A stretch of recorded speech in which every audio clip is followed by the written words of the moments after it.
حضرت سلیمان علیہ السلام کو ایسی بے مثال حکومت اور سلطنت حاصل تھی کہ صرف ساری دنیا پر نہیں بلکہ جنات اور ہوا پر بھی ان کی حکومت تھی، مگر اس منصب و مقام کے باوجود موت سے ان کو بھی نجات نہ تھی، اور یہ موت تو مقررہ وقت پر آنی تھی۔ بیت المقدس کی تعمیر جو حضرت داؤد علیہ السلام نے شروع کی تھی، ملک شام میں جس جگہ حضرت موسیٰ علیہ السلام نے خیمہ گاڑا تھا، ٹھیک اسی جگہ حضرت داؤد علیہ السلام نے بیت المقدس کی بنیاد رکھی، مگر عمارت پوری ہونے سے پہلے ہی حضرت داؤد علیہ السلام کی وفات کا وقت آن پہنچا، اور آپ نے اپنے فرزند حضرت سلیمان علیہ السلام کو اس عمارت کی تعمیر کی وصیت فرمائی۔ چنانچہ حضرت سلیمان علیہ السلام نے جنوں کی جماعت کو اس کام پر لگایا اور عمارت کی تعمیر ہوتی رہی۔ جنات کی طبیعت میں سرکشی غالب تھی۔ حضرت سلیمان علیہ السلام کے خوف سے جنات اپنا کام کرتے رہے۔ ان کی وفات کا جنات کو علم ہو جائے تو فوراً کام چھوڑ بیٹھتے اور تعمیر کا کام ادھورا رہ جاتا، یہاں تک کہ سلیمان علیہ السلام کی وفات کا وقت قریب آ گیا اور عمارت مکمل نہ ہو سکی،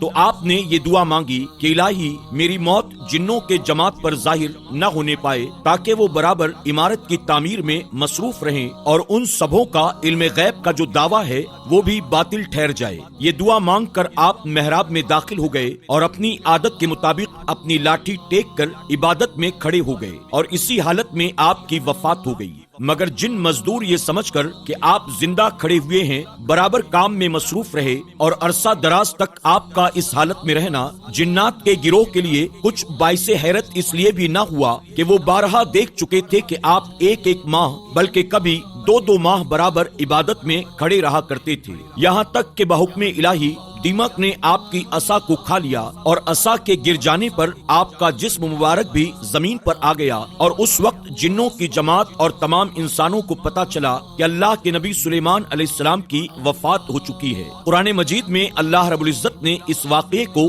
ان لفظوں میں بیان فرمایا ہے، مفہوم: پھر جب ہم نے سلیمان علیہ السلام پر موت کا حکم بھیجا تو جنات کو ان کی موت دیمک نے ہی بتائی جو ان کے عصا کو کھا رہی تھی۔ پھر جب حضرت سلیمان علیہ السلام زمین پر آ گئے تو جنات کی حقیقت کھل گئی۔ اگر وہ غیب جانتے ہوتے تو وہ اس ذلت کے عذاب میں اتنی دیر تک نہ پڑے رہتے۔ ناظرین اکرام، آج کی اس ویڈیو کے ذریعے ہمیں پتہ چلا کہ اللہ تبارک و تعالیٰ اپنے نبیوں کو بڑی بلند شان اور بڑے اختیارات عطا کرتا ہے، اور ان کے مقابلے میں جنات جو بڑے بڑے دعوے کرتے ہیں در حقیقت ان کے اختیار میں کچھ بھی نہیں۔ اگر انہیں کچھ ملتا ہے تو اللہ تبارک و تعالیٰ ہی انہیں وہ اختیارات عطا فرماتا ہے۔